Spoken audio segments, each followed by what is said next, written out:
Welcome to Tech Brothers. In this video, we're going to learn how to configure database log shipping in SQL Server. We'll be using two ways to do it: SQL Server Management Studio graphic user interface and using T-SQL script. And the things that we will learn in this video, number one is enable log shipping configuration. That is mandatory. Number two, configure backup setting on primary. That is also mandatory because it might depend on your requirement in your organization for backup and restore operation. And secondary server for log shipping, also adding secondary server for log shipping, and configure log shipping monitoring server, and configure copy restore operation. So let's go ahead and do it. Alright, this is I'm connected with my management studio. So this is my primary server, Tech Brothers SQL Prod, and this is my secondary server, Tech Brothers Client SQL Mirror.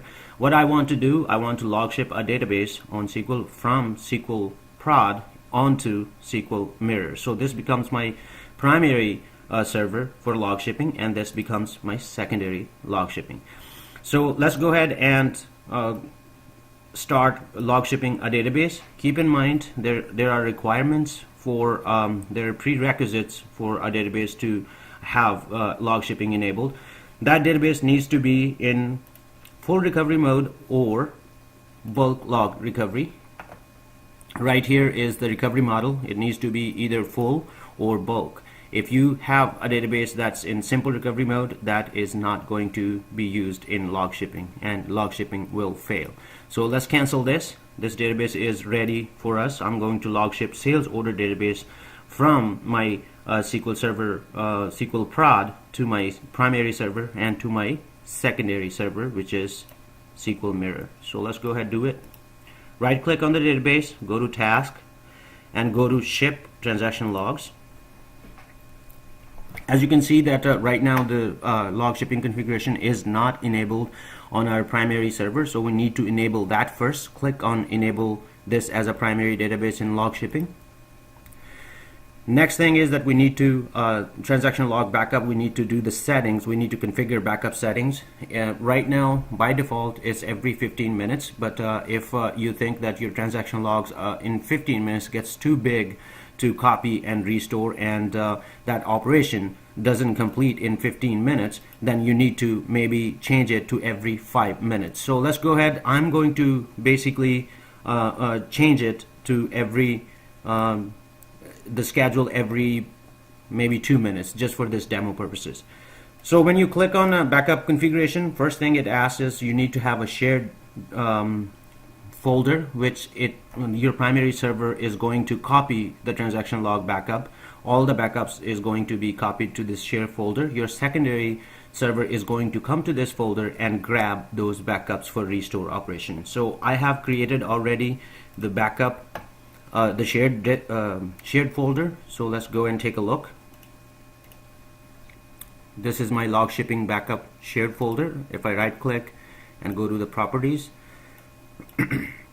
as you can see that this is shared, and if you click on share, I have a user that has full rights to write and delete or read from this shared folder. Keep in mind that whatever the user you use for log shipping, that user needs to have full control. If not full control, then write and read from this sharing folder. So keep in mind.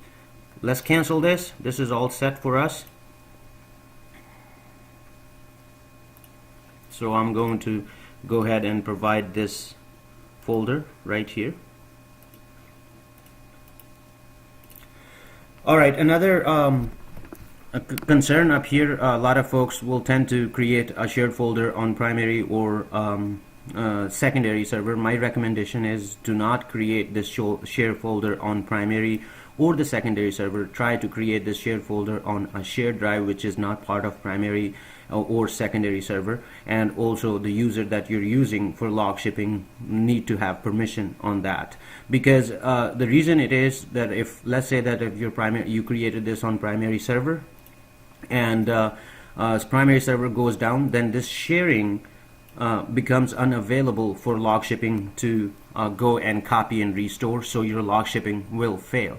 As long as this shared folder is available and the transaction logs are there, then your log shipping will remain intact.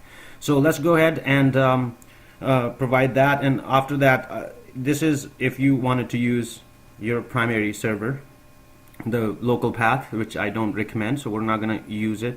Delete files after this depends on your requirement. This is a retention for your files, that if you keep like 72 hours, let's say that your files are too big, it's going to consume a lot of space for you.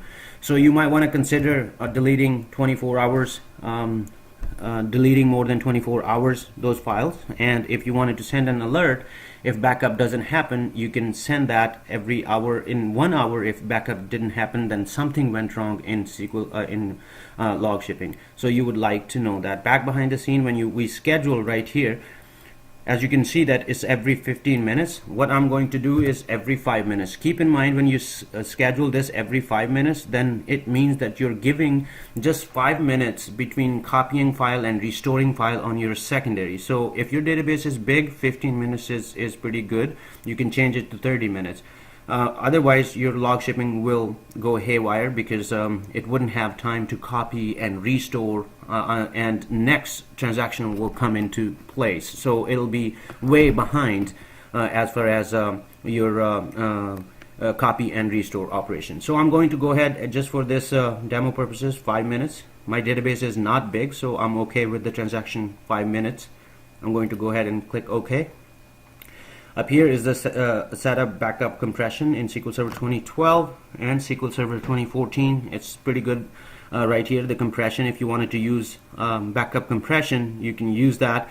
Keep in mind that when backup is compressed, it will save your disk drive space, but in restore operation it's going to take same amount of time. So we're going to go ahead and click OK.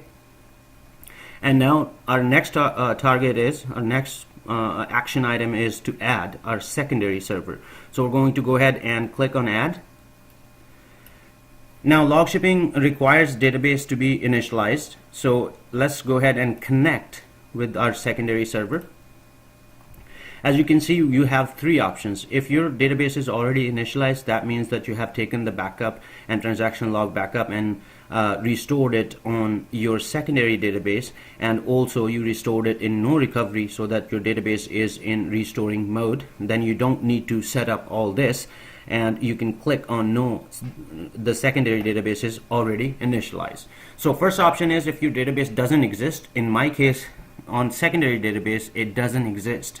So I'm going to choose the first option, that go ahead and take the backup of the database and restore it on the secondary, and this means that go ahead and initialize the database for me. I'm not going to do anything, you go ahead and do that. The second option is that, let's say that your database is really big and you don't want to take the backup right now, you already have the backup. So what it's going to do is, yes, I already have the backup, and go ahead, take that backup and restore and initialize the secondary database for me. So you can choose the second option if your database is big. Other is copy files.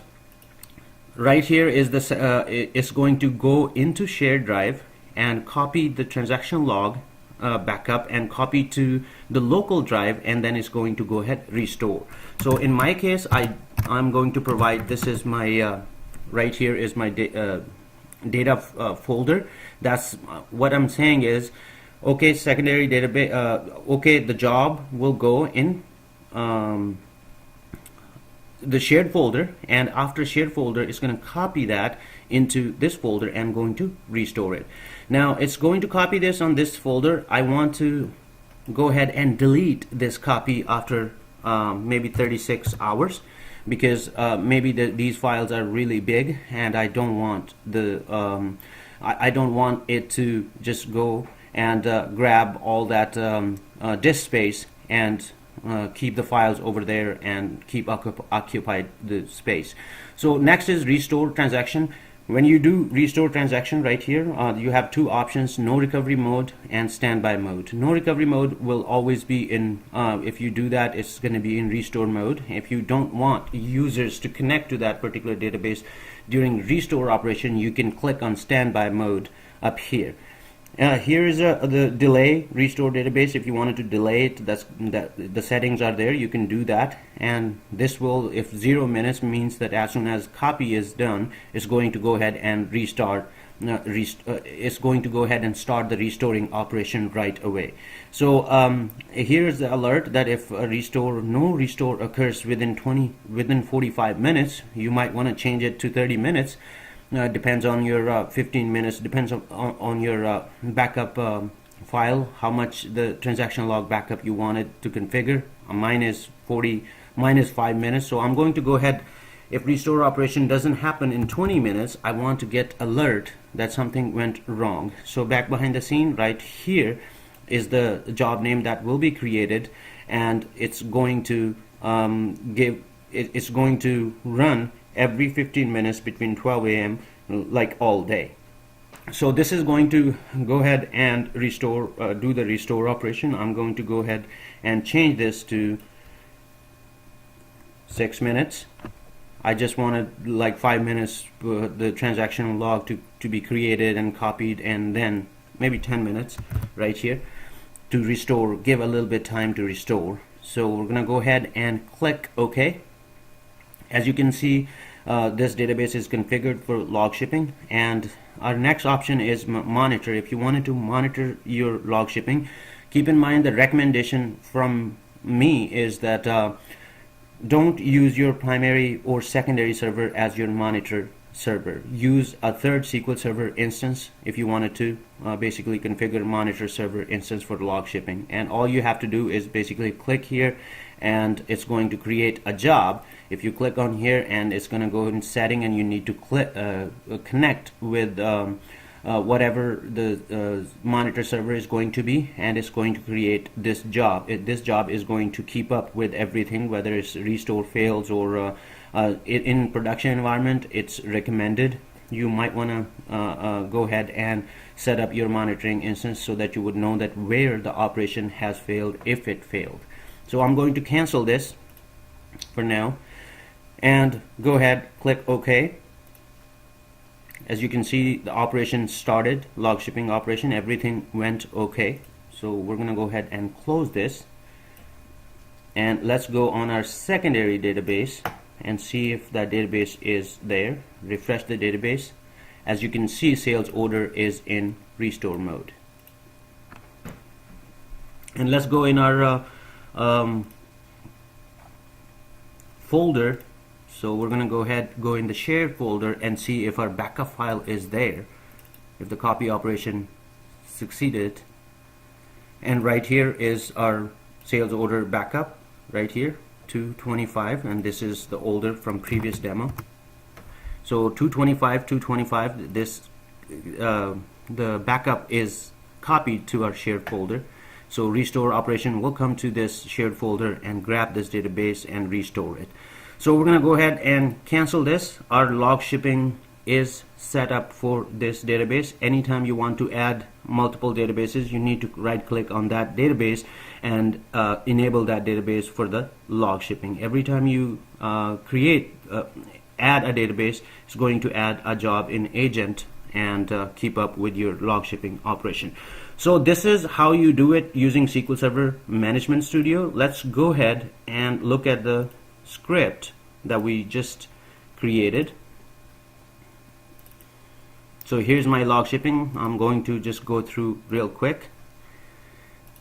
This is very important that you script your log shipping configuration. Let's say for some reason you have to delete your log shipping and wanted to enable the log shipping again. All you need to do is run this script, but there is a little bit trick to this script. One is that up here it says that script to run at primary. You need to manually get this script and run on primary. And if you notice right here, this script ends here. So once you're done doing this, the first part, you need to manually grab the secondary, adding a log shipping configuration on the secondary server. You need to grab this part of the script and run on secondary server. Keep in mind these options are the same, exactly the same what we did in our SQL Server Management Studio graphic user interface. I just wanted to mention that it is always a good idea to script it out, and this is the T-SQL script. You don't need to go through again from the wizard point of view. You can just run this script on primary and secondary, and it will set up your log shipping back online. So basically, this is how you set up your log shipping using SQL Server Management Studio graphic user interface and using T-SQL script. And I hope this video helps.